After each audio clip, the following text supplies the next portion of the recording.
We mentioned briefly, a caller actually mentioned briefly to Congressman Pocan in the first hour of the program, the purge that Donald Trump asked Congress to give him the power to do. He specifically directed it to cabinet agencies. Here's, what he had said was, tonight I call on Congress to empower every cabinet secretary with the authority to reward good workers. Let me rephrase that so I get the emphasis correct. Tonight, I call on Congress to empower every cabinet secretary with the authority to reward good workers or to remove federal employees who undermine the public trust or fail the American people. End of quote. In other words, Donald Trump is saying, I would like Ryan Zinke over at Interior to be able to purge, to fire the government employees who, are standing up for our public lands.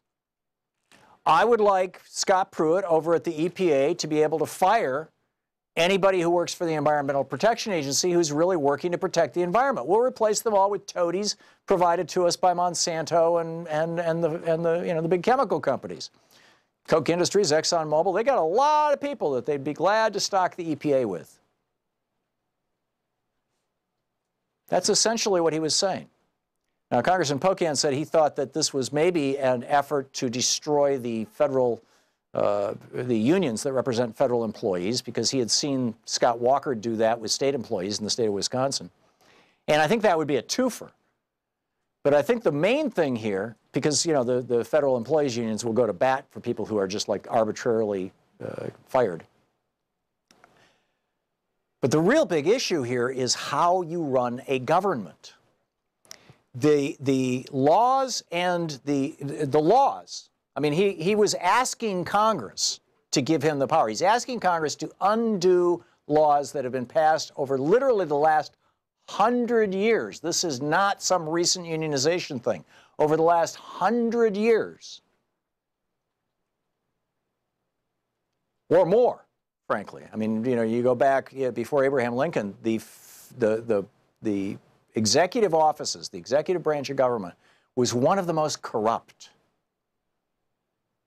Prior to the Civil War, and for arguably I'm using that word again, for the first 30 years or so after the Civil War, one of the most corrupt branches of government was the federal government. And so, or the executive branch, excuse me. And the opinion of government had fallen so low because it was so corrupt. Here's how it worked. Every time a new president came in, they literally fired everybody and replaced all those hundreds or thousands or tens of thousands as time went on and the federal government got larger and larger, particularly after World War II. Those tens of thousands of people, well, this wasn't happening after World War II. Most of these reforms had happened before World War II. But in any case, you get the point. They would fire everybody and replace them with cronies and donors. So the result of that was just massive, widespread corruption within the executive branch, within the president's, the branch of government that is under the president's purview, within the Justice Department, within the EPA, within the Transportation Department, within the Education Department, within Health and Human Services, whatever it would be. If those agencies existed back 100 years ago, they would be totally corrupt. The Pentagon, the military, totally corrupt, filled with cronies of, Ulysses S. Grant and McKinley and, well, a lot of this happened before McKinley, actually. So Congress said, we got to do something about this. So what they did was they said, okay, we're going to set it up so that at the highest level, the secretaries and the senior, the director, the assistant director, they can be appointed by the president. So he gets to make, I think it's around 3,500 appointments. There's about 3,500 people in the federal government, a little more than 3,000 in any case, in the federal government that the president can say, okay, I can put my campaign donor, I can put Betsy DeVos in as Secretary of Education. She made big contributions to my campaign. She's a multi-billionaire. and she cares about education. She wants to have, you know, our federal support for public schools decimated and replace it all with private school money, and particularly Christian school money. So, cool, I can do that. But you can't go to your Department of Education employees and just randomly fire them because they support public education or because they might be registered Democrats. You can't do that. And our government, our Congress, 100 years ago or in that neighborhood, passed laws to put these into place to prevent corruption. Now, with that understanding, that background, again, listen to what Donald Trump said last night. Tonight, I call on Congress to empower every cabinet secretary with the authority to reward good workers and to remove federal employees who undermine the public trust or fail the American people. Now, what the hell does fail the American people mean? That is not a phrase of law. Those are political weasel words. So what Trump is asking for, in my opinion here, and I believe I'm absolutely right on this, is he wants Scott Pruitt to be able to do a purge of the Environmental Protection Agency. Those damn people who believe in global climate change, we got to get them out of there. Actually, I don't know if Scott Pruitt talks like that.